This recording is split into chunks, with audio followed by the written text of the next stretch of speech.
Cryptids, beasts of myth and fable, unexplained phenomena. In definition, a cryptid is something that cryptozoologists believe may exist somewhere in the wild, but whose current existence is disputed or unsustained by science. In simple terms, there isn't enough evidence to prove if it exists or doesn't exist. But being such mysterious puppies, cryptids have easily gained the hearts of the strange, unusual, and the mentally ill, such as yours truly. Bigfoot, Mothman, Nessie, the Jersey Devil, all well-known cryptids with massive followings. But what of those cryptids with lesser known followings? What about the ones who don't have bumper stickers or bobbleheads or 50 different t-shirts, some really stupid and others delightfully brilliant? Sure, some of these lesser known cryptids are very stupid and do not deserve a chance to be known. But some, I feel, just haven't had a chance to shine. And the latter of that statement applies 100% to the cryptid we will be discussing this evening. Hello, my name is Jakey, and tonight we go deep into the outskirts of West Virginia to discover the rich history and possibly even catch a frightening glimpse of one of the oddest cryptids to date, the Grafton Monster. Ooh, spooky Grafton Monster. Ooh. Almost heaven, West Virginia. Blue Ridge Mountains and that Shenandoah River.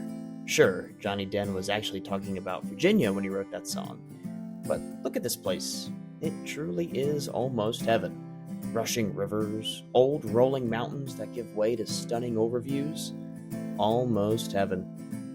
Amongst this, in the backwoods of West Virginia, resting alongside the Tigrit River, a small town stands. Grafton. Population, 4,600 folks.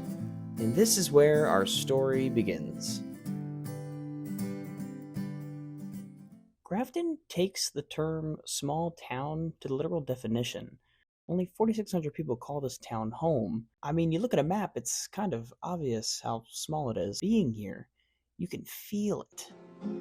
Only 3.8 square miles in size, Grafton isn't home to much besides a nice breakfast place, a cool pizza joint, the birthplace of Mother's Day shrine, a fun hot dog shop, and of course, one McDonald's. Now, they say that you can gauge a town's popularity by how many McDonald's there are. For example, my hometown of 28,000 people has 8 McDonald's. That's one McDonald's for 3,500 people.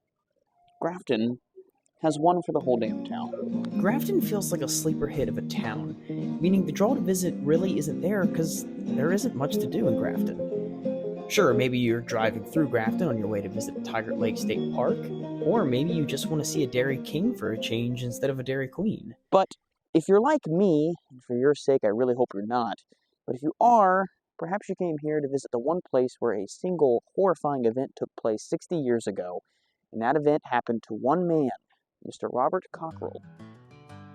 Living amongst the hard-working, real people of Grafton 60 years ago was none other than Mr. Robert Cockrell. Born June 30th, 1940, Robert was your typical family man who did his duty, went to work, and made sure his family was fed and able to live a life as comfortable as they could.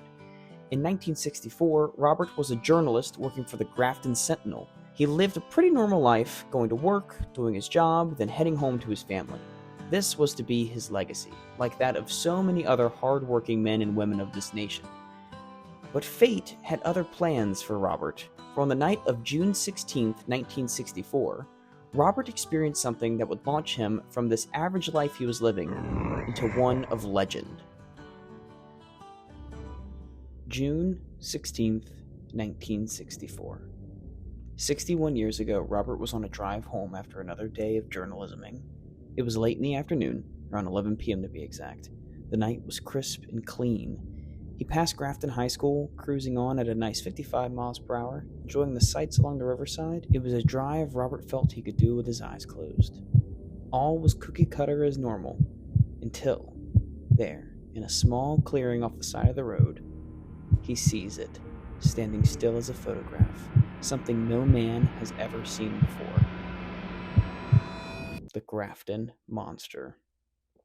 Fear takes his heart. Robert slams on the gas and floors it all the way home. We are actually here. This is the exact spot that 60 years ago Robert Cockrell saw the Grafton Monster. Now, Robert was heading down Yates Drive late at night, and on the side of the road, what he saw he described as a giant, pale monster standing between 7 to 9 feet tall. It had seal-like skin and was glowing white in the darkness. Now, later depictions of this have shown it with red eyes in its chest, but Robert saw no such thing. What he did see, however, was enough to terrify the man. Back at home, Robert barricades himself inside his home.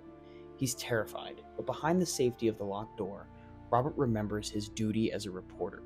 Get the news to the people, no matter how scary it may be. So with courage high in his chest, Robert and two of his closest pals, Jerry Morse and Jim Mouser, go back to the spot where the beast was last spotted. Now armed with his best pals and a whole can of whoop-ass, Robert and his friends began to search the area along the Tigert River where the monster was spotted. They began the search for any sign of an ape-like monster, but there are no signs, no tracks, no trace of anything. Robert is tremendously embarrassed. He feels shame, and looking down at his feet in defeat, that's when he sees it. Exactly where the monster had stood, just before him, there in the grass is a large imprint. It is as if a deer had laid there, but the area is far too massive to have been a deer. Something heavy stood here. Robert takes in the whole scene, and looking down he notices something strange. There are no tracks leading away from where the monster had stood. It's as if the beast had simply vanished into thin air. That's enough proof for them. Something was here. They double down their search of the area in pursuit of the beastie. They search high and low, but still find nothing, until, across the river, a queer humming noise is heard, a cooing sound of unknown origin. Robert and his pals search the riverside for the culprit of the sound, but find nothing. All three men then return home to continue their lives, chalking up this night as one paranoid incident of their sleep-deprived friend. But Robert cannot accept this. 2 days pass, and Robert is conflicted on what to do. Should he keep it to himself? Should he tell people? I mean, nothing could be worse for a journalist in his prime than to have people think he's trying to get some publicity by starting a hoax. But Robert, being the man that he was and the journalist that he was, knows it is his duty to get the news to the people. So Robert writes a letter to his place of employment, the Grafton Sentinel, now known as the Mountain Statesman. But if you're in Grafton and wish to visit, you can go to the Mountain Statesman building, but it's now owned by a very nice lady who's trying to sell all of her junk. Anyway, Robert writes himself a letter, sends it to them, and they say that it's nothing more than paranoia building off of the Michigan monster case that happened a few weeks prior.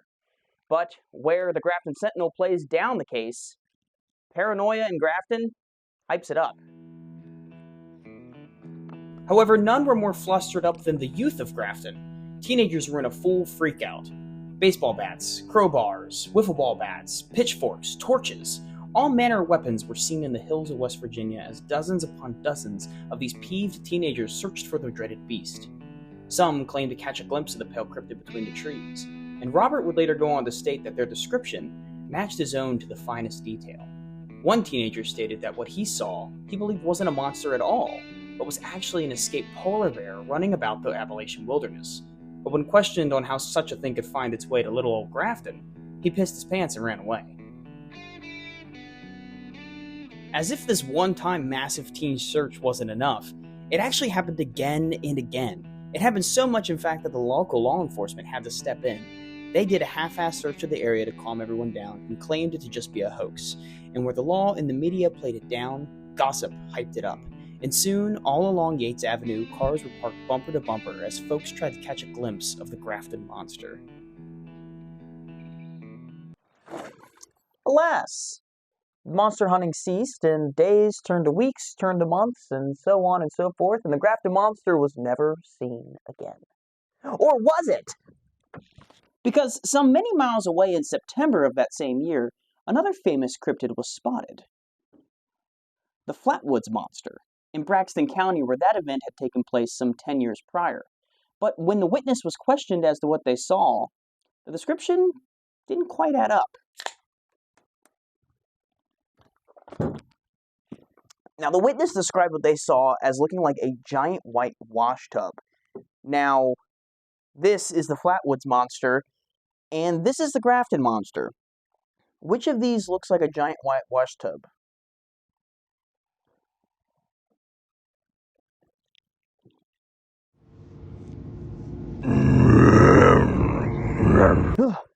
Oh.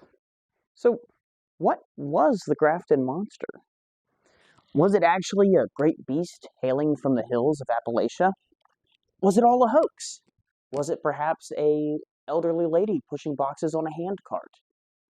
Yes, that's actually a theory. People believe it was the crazy handcart lady who was seen going around Grafton pushing boxes around on a handcart, but no one can really explain why she would have been down by the river at 11 p.m. Now, Robert himself was skeptical as to what he saw. So skeptical, in fact, that he reached out to Gary Barker, a UFO and paranormal phenomena researcher. And Gary's entire response to Robert can be found in the Monsters of West Virginia book, which I cannot recommend enough. This is actually where I got most of my research for this video. But to summarize, Gary's theory is that the Grafton Monster isn't a demon beast hailing from the mountains of Appalachia, nor is it an old lady pushing a cart around full of boxes. But the Grafton Monster is actually an alien. See, Gary believes that the Grafton Monster was sent here by aliens to test out the environment of Earth, see if there were any undetectable diseases and such that could infect the alien species before they invade us. And the really only real piece of evidence that he has to back that up would be the cooing sound that the gentleman heard at the river. He believes that to have been the sound of the flying saucer that was sent back to retrieve the Grafton Monster. But again, this is just one of the dozens of theories.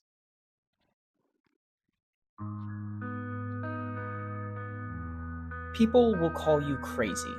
They'll mock your beliefs, tear them apart, laugh behind your back, no matter what it is you stand for. But I think we can all take a page from Robert Cockrell's book in that if you believe something, truly believe it, then stand by it. That's what it means to be yourself. To hold fast to your truth, even when the world tells you you're wrong. Life is strange. It's full of wild, unexpected, sometimes unbelievable moments that shape us into who we are. Robert Cockrell lived one of those moments. And despite all the doubts, the ridicule, the loss of friends, people calling him a liar just trying to make a quick buck, Robert never backed down. Until his dying day, Robert believed what he saw. I think there's something powerful in that. In life, we face moments when what we see as truth, others will call fiction. When the path we choose feels clear to us, but to others looks like total madness. We have the duty to still walk it. Because deep down, you know why you're here. You know what drives you, what you've seen, what you've felt. And even if the world scoffs, you have to stay strong in that. You have to keep on believing. So let them talk, let them doubt. Don't let them break your truth. Because if you believe in what you say, if you believe in what you do, if you believe you saw the Grafton Monster, then you did.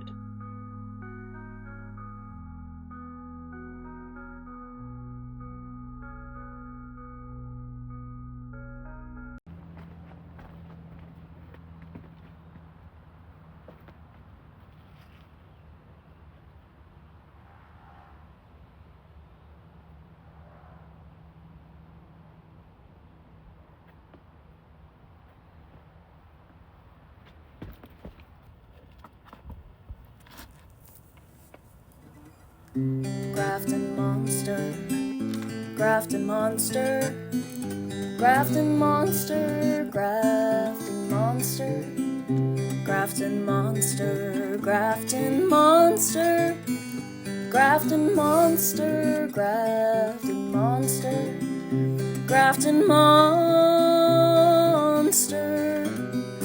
Grafton Monster,